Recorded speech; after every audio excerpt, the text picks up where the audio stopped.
Allahu Allahu Allahu Allah Allahu Allahu Allahu Allah. Assalamualaikum warahmatullahi wabarakatuh. Alhamdulillahirabbil alamin, wassalatu wassalamu ala khatimil anbiya'i wal mursalin. Selamat pagi anak-anak. Semoga pada hari ini kalian dalam keadaan sehat walafiat. Walaupun dalam kondisi pandemi hari ini, tapi kalian juga harus tetap menjaga kesehatan kalian. Alhamdulillah. Sekarang masuk pelajaran apa? Masih ingat? Kalau nggak batin, pelajarannya fikih dan ibadah. Fikih dan ibadah. Sudah dikeluarkan buku fikih dan ibadahnya? Ya. Kalau sudah dibuka, kita melanjutkan pelajaran selanjutnya. Kita buka ke halaman 7, pelajaran 2. Yuk, buka. Sebelum dimulai, kita doa terlebih dahulu. Doa menuntut ilmu. Masih hafal doa menuntut ilmu?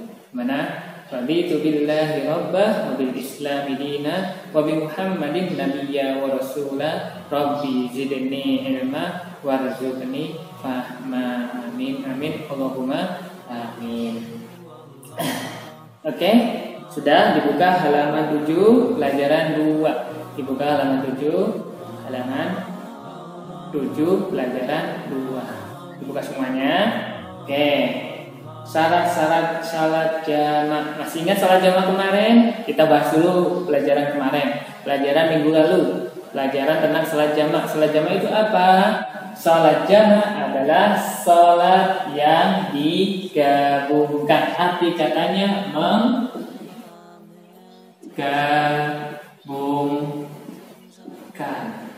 Oke. Ya, arti katanya menggabungkan. Asal kata jamak masih ingat apa itu? Kemarin waktu evaluasi masih banyak yang keliru. Jamak itu katanya asli bukan, ini artinya. Ini arti kata dari jamak itu menggabungkan. Namun asal katanya dari bahasa Arab yaitu jam'an. Coba dilihat di video yang kemarin.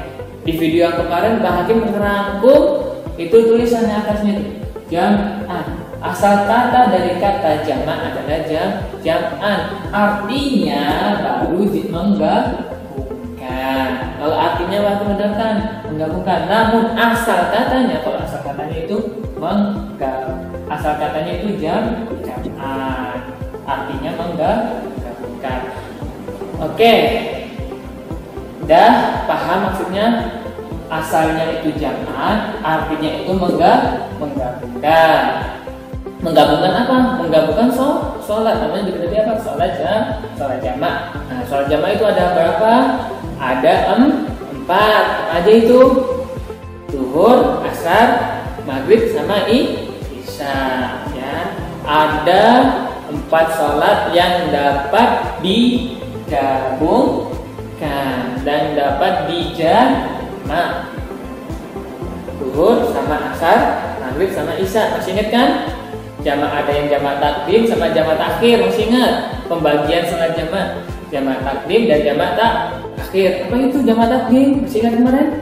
Jamak takdim itu adalah salat yang dilakukan di awal waktunya. Seperti salat yang kedua di awal waktunya, salat zuhur sama salat asar di waktu zuhur, itu namanya jamak takdim. Kalau salat isya di waktu maghrib itu juga jamak takdim. Kalau jamak takhir bagaimana yang kedua? Yaitu salatnya di waktu jam yang kedua. Salat zuhur di waktu asar, itu takhir, mengakhirkan. Masih ingat kan? Nah, terus yang selanjutnya salat maghrib ataupun di salat isya. Salat maghrib di waktu salat isya, itu namanya apa? Jamak takhir, mengakhirkan. Oke, sekarang kita lanjut ke pelajaran selanjutnya. Ingat-ingat ya, pelajaran yang lalu jangan dilupakan. Karena apa? Pelajarannya ini akan menyambung terus. Jadi biar tahu, biar ingat, diulang. Oke, sudah dibuka sekarang halaman 7-nya. Ya. Oke, kalau sudah dibuka, mari kita baca bersama-sama.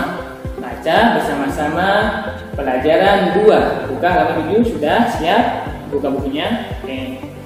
Yang belum punya bisa memperhatikan apa yang Pak Hakim baca. Dan yang sudah punya, tinggal lihat aja ada nggak bacaan Pak Hakim yang salah. Dilihat ada yang salah nggak? Oke, kita lanjut ya. Siap? 1, 2, 3.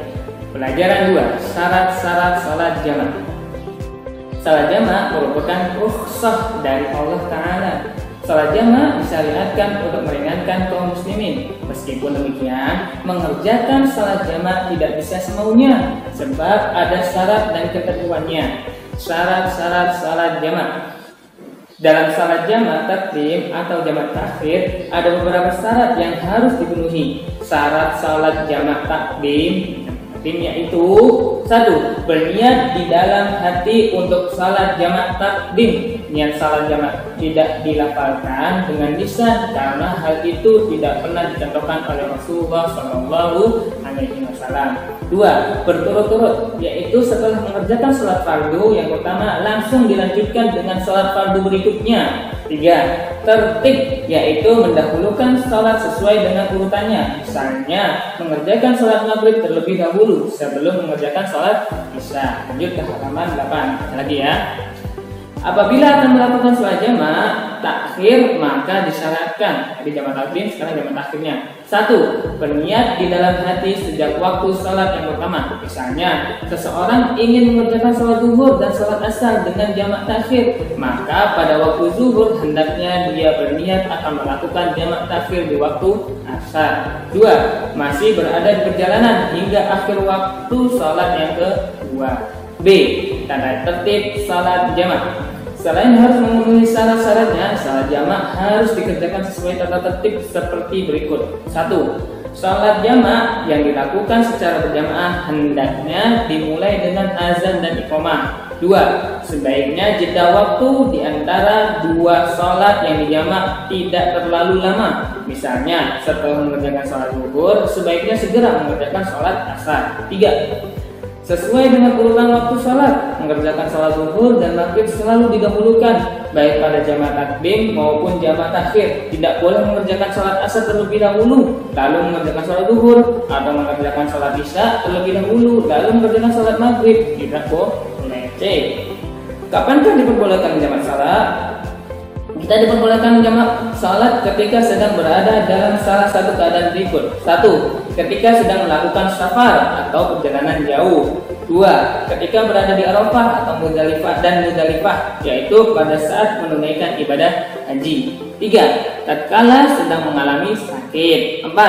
Ketika ada kebutuhan dan urusan yang sangat mendesak. 5. Ketika hujan yang sangat deras, misalkan ketika selesai salat maghrib berjamaah di masjid, ditakutkan ketika salat isya akan terjadi hujan lebat dan tidak memungkinkan kembali salat berjamaah di masjid. Jadi, sudah dibaca semua?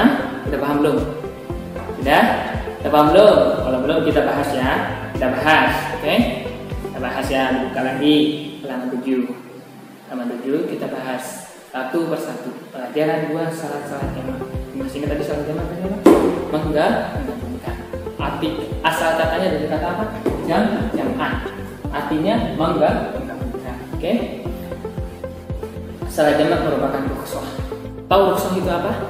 Rukhsah dari Allah Subhanahu wa Ta'ala. Rukhsah adalah keringanan. Rukhsah adalah keringanan. Rukhsah itu keringanan.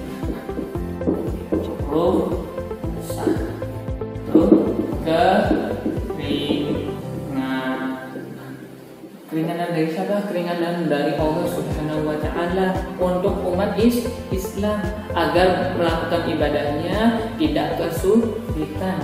Itu rukhsah dari Allah. Termasuk salat jamaah ini, itulah rukhsah dari Allah Subhanahu wa Ta'ala. Salat jamaah disyariatkan untuk meringankan kaum muslimin. Meskipun demikian, mengerjakan salat jamaah tidak bisa semaunya sebab ada syarat-syarat dan ketentuannya. Jadi ada syarat-syarat dan ketentuan yang harus dilakukan sebelum menggabungkan menjamak waktu sholat.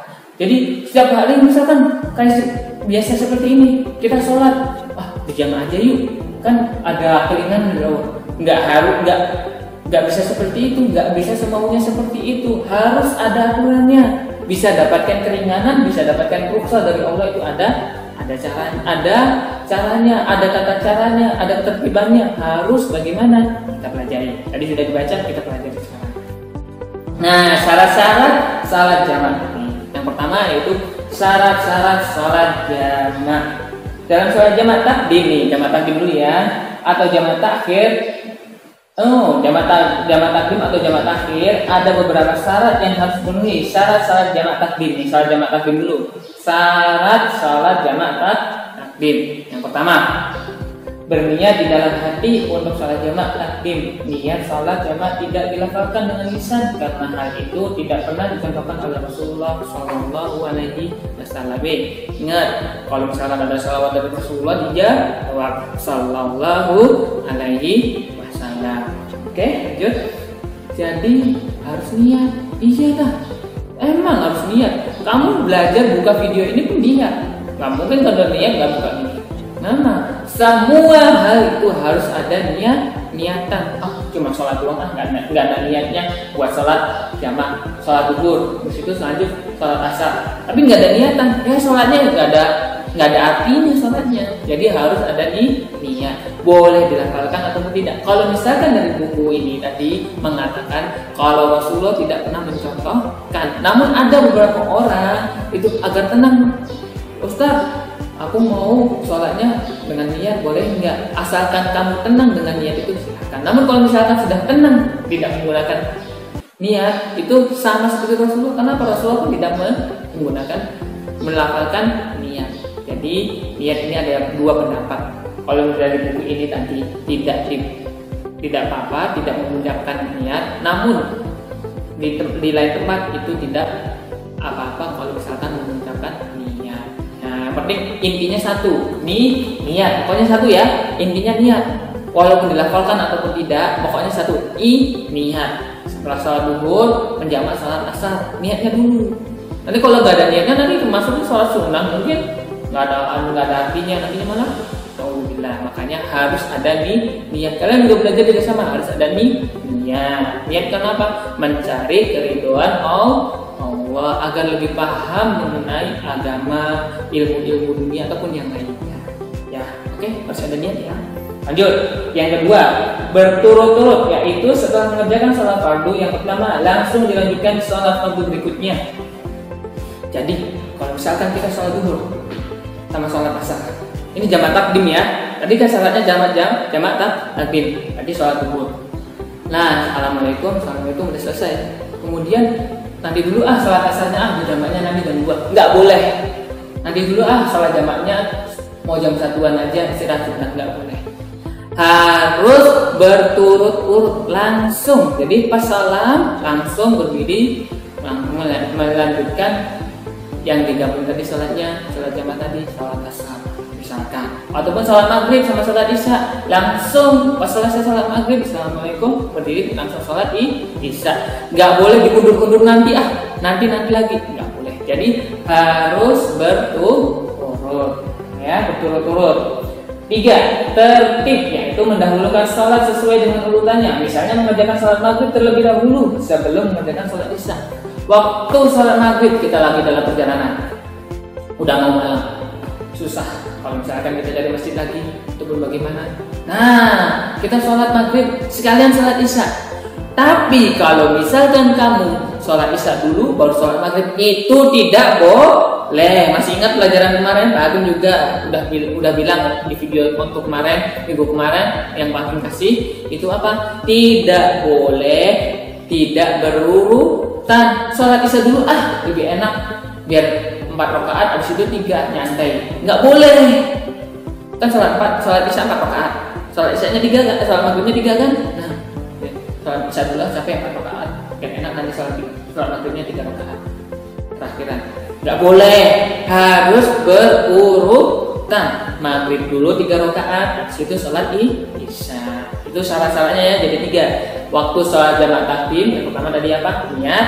Kemudian berturut-turut langsung, nggak boleh ditunda-tunda, dan yang ketiga sesuai urutannya. Oke, sekarang lanjut ke halaman 8. Dibuka halaman 8-nya? Sudah dibuka? Oke. Apabila akan melakukan salat jamak takhir, maka disyaratkan, nih syaratnya lanjut, berniat sama berniat tadi nih. Berniat di dalam hati sejak waktu sholat yang pertama. Misalnya seseorang ingin mengerjakan sholat zuhur dan sholat asar dengan jamak takhir, maka pada waktu zuhur hendaknya dia berniat dan melakukan sholat jamak takhir di waktu asar. Jadi waktu kita perjalanan sholat zuhur misalkan, udah waktu sholat zuhur, nah aku niat dulu mau sholat jamak sholat zuhurnya nanti aja di waktu asar. Mau dilafalkan boleh, mau di dalam hati saja cukup, nggak apa-apa. Ya, yang penting satu, niat, diniatkan dulu, gak boleh dilupakan. Sholat zuhur udah 14 saja, nggak ada pikiran, waktunya zuhur padahal sudah dikumandangkan azan. Kamunya asik dalam perjalanan kamu, mungkin sambil mendengarkan musik ataupun naudzubillah dari ingat-ingat. Walaupun dalam perjalanan kita harus memperbanyak zikir, boleh istirahat mungkin di mobil nggak apa-apa, namun jangan bermaksiat. Seperti apa tadi? Ataupun yang lainnya, ya alhamdulillah ya, jangan sampai kita dilupakan oleh Allah, kemudian kita melupakan Allah, naudzubillah min dzalik. Maka diingat, kalau misalkan kita dengar azan sholat zuhur, kita niatkan dulu sholat zuhur nanti waktu sholat asar aja, aku mau jamak takhir, mengakhirkan sholat zuhur ini di waktu asar. Nah nggak apa-apa, yang penting satu, niat terlebih dahulu. Yang dua apa? Masih berada di perjalanan hingga akhir waktu sholat yang kedua. Ini kalau misalkan safar ya, misalkan dalam kesulitan ataupun perang seperti Rasulullah kemarin, perang Tabuk, ya perang Tabuk. Jadi harus masih dalam perjalanan. Udah nyampe di tempatnya, nyampenya asar. Nanti sholat maghribnya sekalian mau dijamak lagi. Nggak boleh kalau udah sampai, kecuali kalau kamu masih dalam perjalanan sholat maghribnya ataupun sholat isyanya. Jadi harus di waktu perjalanan. Misalkan aku waktu itu lagi perjalanan sholat zuhur. Waktu itu sholat zuhur, aku mau menjamak sholat asarnya itu di jamak awal tadi, di awal kan jamak takhir tadi syaratnya. Itu nggak termasuk syaratnya. Jadi kamu nggak apa-apa sholat duluan, sholat asarnya di waktu sholat zuhur. Udah sampai rumah sholat asar, namun belum adzan. Jadi nggak usah sholat asar lagi. Nggak usah sholat asar lagi. Udah waktu kamu sana sudah sholat asar.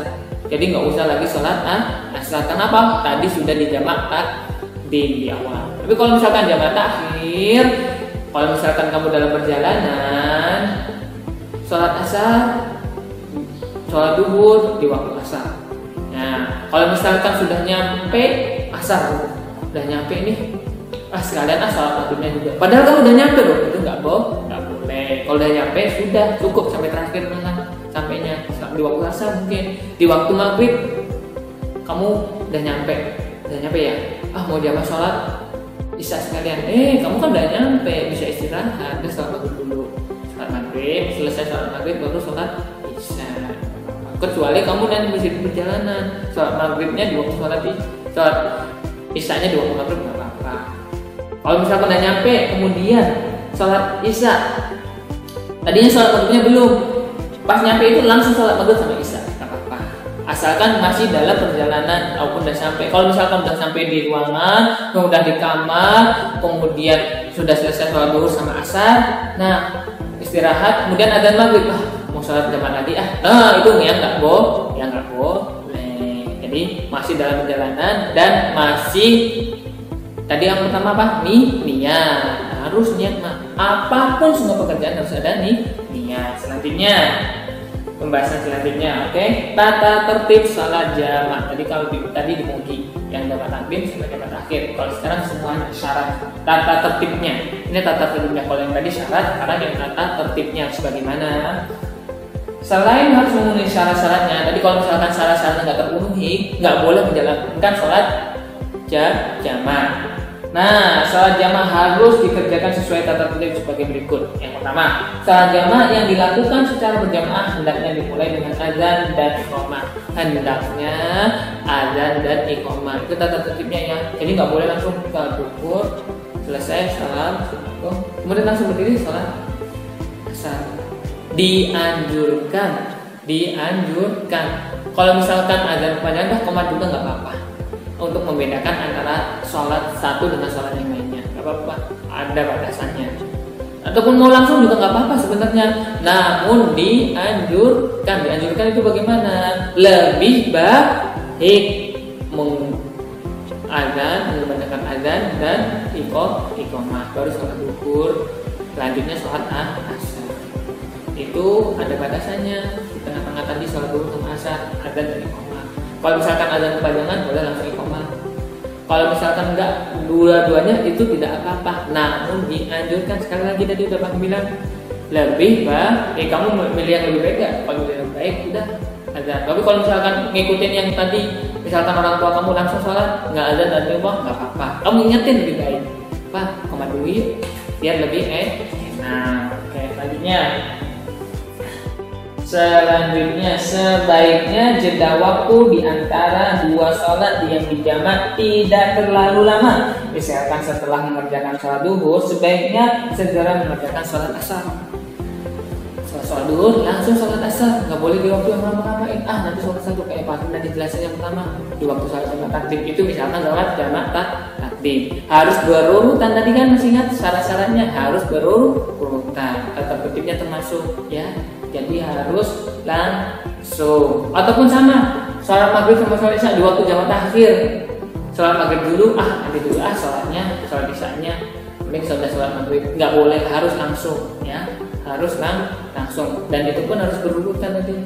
Sholat isya sebelum sholat maghrib. Jadi sholat maghrib sebelum sholat isya. Jadi sholat isya itu setelah sholat maghrib. Paham ya? Lanjut. 3, sesuai dengan urutan. Nah, ini sesuai urutan yang tadi Bang bilang. Waktu sholat, pengerjaan sholat zuhur dan maghrib selalu didahulukan, baik pada jamak takdim maupun jamak takhir. Tidak boleh mengerjakan sholat asar terlebih dahulu dalam mengerjakan sholat zuhur, atau mengerjakan sholat isya terlebih dahulu dalam mengerjakan sholat maghrib. Jadi yang didahulukan yang mesti sholat zuhur sama sholat maghrib. Nggak boleh asar dulu, nggak boleh isya dulu. Paham? Paham ya? Waktu sholat duhur sama asar, duhur duluan, nggak boleh sholat asar. Sholat maghrib sama isya ya, seperti Pak bilangin tadi, syarat-syaratnya nggak boleh mendahulukan sholat isya sebelum sholat maghrib. Jadi sholat maghrib dulu, kalau itu sholat isya. Oke, nanti dia paham ya. C. Kapankah diperbolehkan menjamak salat? Kita diperbolehkan menjamak salat ketika sedang berada dalam salah satu keadaan berikut. Yang pertama, 1. Sedang melakukan safar dan atau perjalanan jauh. Kalau misalkan perjalanan jauh, safar, nah itu nggak apa-apa, kita mengerjakan salat jamak. Kesusahan. 2. Ketika berada di Arafah dan Muzdalifah, yaitu pada saat menunaikan ibadah haji. Nah, di Arafah sebentar lagi. Besok ingat ya, hari Kamis. Ingat hari Kamis besok puasa Arafah. Dan mereka yang ada di padang Arafah sana ataupun Muzdalifah sana itu boleh menjamak sholat puasa sama sholat asarnya digabungkan, nggak apa-apa, mau takdim ataupun takhir. Ataupun kalau kalian diizinkan oleh Allah Subhanahu Wa Taala menunaikan ibadah haji di sana, itu boleh. Nah, kalau yang di sini yang di Indonesia itu nggak ada, nggak boleh, soalnya bukan di Arafah, tapi disunahkan untuk menunaikan ibadah puasa Arafah. Ya, sholatnya mah beda lagi, puasa, oke? Ya, lanjut. 3. Tatkala sedang mengalami sakit. Kalau misalkan di antara kalian ada yang sakitnya berat banget, sulit dan susah, itu nggak apa-apa, menjamak sholat. Apa? Kayak Rasulullah tadi itu perang Tabuk. Di waktu perang ada yang tergores, ada yang terluka, sakit. Nah, mereka juga menjalankan sholatnya di jamak, nggak apa-apa, oke? Ataupun jangan panas tinggi bersusahan, akhirnya di jamak juga nggak apa-apa. Sama orang di jamak aja sholat dulu sama asarnya nggak apa-apa, ya, tidak apa-apa. Asalkan kalau misalkan cuma batuk-batuk pilek biasa kecil ataupun panduan itu pun gatal-gatal yang ringan misalkan, kalau sakit tapi padahal nggak sakit apa-apa, nah itu nggak boleh ya, nggak ada keringanan, nggak ada rukhsah, nggak ada keringanan dari Allah Subhanahu Wa Taala. Kalau sakitnya lanjut. 5. Ketika hujan yang sangat deras. 4 dulu ya, 4 tadi bunyi. 4. Ketika ada kebutuhan dan urusan yang sangat mendesak. Nah, kebutuhan yang sangat mendesak. gimana? Mau makan atau sholat dulu? Nah, makan termasuk tuh kebutuhan mendesak. Ataupun ke kamar mandi. Nah, ke kamar mandi juga sama. Aduh, belum habis tapi udah ada. Biar dulu, kamar mandi dulu. Nggak boleh kamu ke sholat menahan-nahan waktu. Ya, mau keluar nggak boleh. Jadi, tapi kalau misalkan menjamak pagi kalau nggak habis terus jamak dulu sholat dulu. Ya apalagi tuh ya nggak boleh. Mendesaknya ini yang dimaksud. Misalkan tadi pernah. Misalkan tadi ada kebutuhan yang lainnya, menjadi dokter, perawat. Kalau misalkan kamu nggak merawat orang itu, kamu yang nanti malah keteteran sholat dulu. Soalnya nanti aja nggak apa-apa di zaman akhir kebutuhan mendesak, ya menjadi dokter misalkan, ataupun menjadi yang lainnya yang sibuknya lebih, ya itu nggak apa-apa. Panglima perang. Kalau misalkan kamu sholat dulu, takut diserbu sama musuh, nggak apa-apa sholat jamak dulu. Tidak apa-apa, nanti diakhirkan sholatnya, nggak apa-apa, ya tidak apa-apa. Ada rusuh terjadinya sendiri. Lanjut. Tapi kalau misalkan kayak tadi ber-BAP lah, terus ada makan, ya diselesaikan hajatnya dulu. Namun tidak menjamak sholat. Kamu misalkan hari-hari biasa, nggak kemana-mana, nggak pergi kemana. Misalkan kalau ada, kemudian kamu ber-BAP dulu. Raja itu lanjutkan sholat, nggak apa-apa. Tapi nggak ada jamak ya. Ataupun waktu makan, lapar, makan dulu. Nanti kalau misalkan waktu sholat, malah keingetnya makanan, lupa bacaan, ya nggak apa-apa. Ditenangin dulu waktu sholat, agar tidak terburu-buru kamu makannya terlebih mendahulukan sebelum waktu azan. Paham ya? Oke. Artinya 5. Ketika hujan yang sangat deras, misalnya ketika selesai sholat maghrib berjamaah di masjid, ditakutkan ketika sholat isya akan terjadi hujan lebat dan tidak memungkinkan kembali sholat berjamaah di masjid. Itu apa? Waktu sholat berangkat ke masjid. Jadi kalian tahu nanti jamak qashar namanya. Jamak qashar sholat. Nah, itu namanya waktu sholat menjamak qashar waktu sholat turunnya hujan. Kalian misalkan ini tadi itu sholat isya sama sholat maghrib dijadikan di waktu sholat maghrib jamak takdim. Ini contohnya seperti ini. Tuh udah ada, kalian pergi ke masjid, mendung lebat, mendung ya. Sampai masjid, hujan deras lebat. Kalian melaksanakan sholat berjamaah sama di masjid, salam, masih hujan deras. Nah, imamnya tiba-tiba berdiri. Kalian menjamak sholatnya nggak apa-apa. Kenapa? Takut kalau misalkan hujannya reda, kalian pulang, hujannya turun deras lagi. Kalian nggak bisa ke masjid lagi. Jadi apa? Agar bisa sholat di masjid, ada keringan rusuh agar bisa ke masjid langsung menjamak sholatnya. Sholat isyanya tadi di waktu sholat maghrib langsung berdiri langsung sholat maghrib lagi. Paham dari sini? Jadi ada waktunya tersendiri kapan waktu sholat jamak itu bisa dilakukan. 1, 2, 3, 4, 5. Ada 5 waktu yang tadi dalam perjalanan safar di padang Arafah, sedang mengalami sakit, kemudian ada urusan yang sangat penting seperti dokter tadi. 5. Ketika hujan yang sangat lebat, yang sangat deras. Paham sampai sini sebenarnya? Insya Allah paham ya. Kalau sudah paham, coba dibuka halaman 9. Oke, di situ juga ada kuis kayak sama seperti kemarin. Ya, yang sudah ada bukunya langsung dibuka halaman 9, diisi kuis-kuis tersebut, dicentang ya untuk bahan latihan kalian. Kuis-kuis yang tadi sudah dikerjakan semua. Alhamdulillah kalau sudah dikerjakan semua, sekarang dibuka buku tulisnya. Dikeluarkan buku tulisnya masing-masing. Buku tulis, buku ibadah, keluarkan, tulis di papan tulis yang apa itu di papan tulis ini ya, ditulis. Ini rangkuman dari pembelajaran kita sebelumnya tadi. Syarat-syarat sholat jamak. Yang pertama, 1. Mengerjakan sesuai syarat yang ditetapkan syariat. Syariat menetapkan bagaimana harus mengikuti syariat tersebut. Kalau nggak mengikuti syarat yang ditetapkan syariat ini, tidak boleh dilakukan sholat jamak. Asal-asal tidak boleh sesuai dengan apa yang Pak pelajari tadi ya, ingat. Terus yang kedua, berurutan dalam mengerjakan sholat ya, sholat. Nggak boleh asar dulu sebelum sholat duhur, tapi sholat duhur dulu baru sholat asar. 3. Sholat jamak dapat dikerjakan dalam kondisi tertentu. Apa aja yang tadi? 5 tadi, ada 5 ya. Dan 5, bisa safar di padang Arafah, kemudian sakit, kondisi darurat, dan yang terakhir di waktu hujan. Ingat-ingat ya, ingat ya. Dan ditulis di buku kalian agar ingat ada 5 ini harus dibutuhkan. Kemudian yang terakhir itu mengatakan sesuai syarat yang ditetapkan syariat. Soal jamak takdim ada 3. Kalau misalkan jamak taksir ada 2 syaratnya. Syarat yang ditetapkan syariat berurutan juga. Lalu nggak boleh didahulukan ya. Dan yang terakhir kalau memang dapat dikerjakan dalam kondisi tertentu ada 5 tadi. Paham ya? Ya, cukup sekian dari Pak Hakim, kurang lebihnya mohon maaf. Wallahu a'lam bishawab. Wassalamualaikum warahmatullahi wabarakatuh.